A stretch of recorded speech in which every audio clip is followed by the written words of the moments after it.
જોઈશું સમાચાર વિસ્તારથી।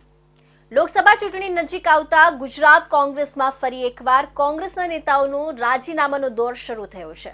ગત એક જ દિવસમાં કોંગ્રેસના 3 નેતા રાજીનામા આપી ચૂક્યા છે। પૂર્વ ધારાસભ્ય અમરીશ ડેર, ધારાસભ્ય અર્જુન મોઢવણિયા અને બાદમાં નવસારી કોંગ્રેસના નેતા ધર્મેશ પટેલે રાજીનામા ધરી દીધા છે। એક તરફ લોકસભા ચૂંટણીને હવે ગણતરીના દિવસો બાકી રહ્યા છે, બીજી તરફ કોંગ્રેસ નેતા રાહુલ ગાંધીની ન્યાય યાત્રાની તડામાર તૈયારી ચાલી રહી છે। તેની વચ્ચે ગુજરાતમાં કોંગ્રેસ નેતાઓ હાથનો સાથ છોડવા લાગ્યા છે। એક જ દિવસમાં 3 નેતાઓ રાજીનામું ધરી દીધા છે।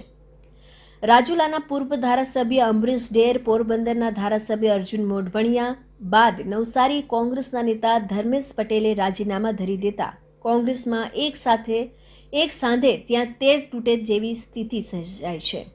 કોંગ્રેસના તમામ પદ પરથી રાજીનામું આપ્યા બાદ પ્રતિક્રિયા આપતા ધર્મેશ પટેલે કહ્યું હતું કે હું કોંગ્રેસમાં હતો ત્યારે તન, મન અને ધનથી કામ કરતો હતો। મારી સાથે ઘણા સમયથી અન્યાય થઈ રહ્યો હતો। ભૂતકાળમાં મારી અને મારા પિતાની અવગણના કરવામાં આવી હોવા છતાં અમે કોંગ્રેસ છોડી ન હતી। રાજીનામું આપ્યા બાદ આગળ શું કરવું તે અંગે મેં હાલ કંઈ વિચાર્યું નથી। કોંગ્રેસમાં મેં તન, મન અને ધનથી કામ કરતા આવેલો હતો અને ઘણા સમયથી મારી અવગણના થતી હતી, તે માટે મેં કોંગ્રેસમાંથી રાજીનામું આપ્યું છે।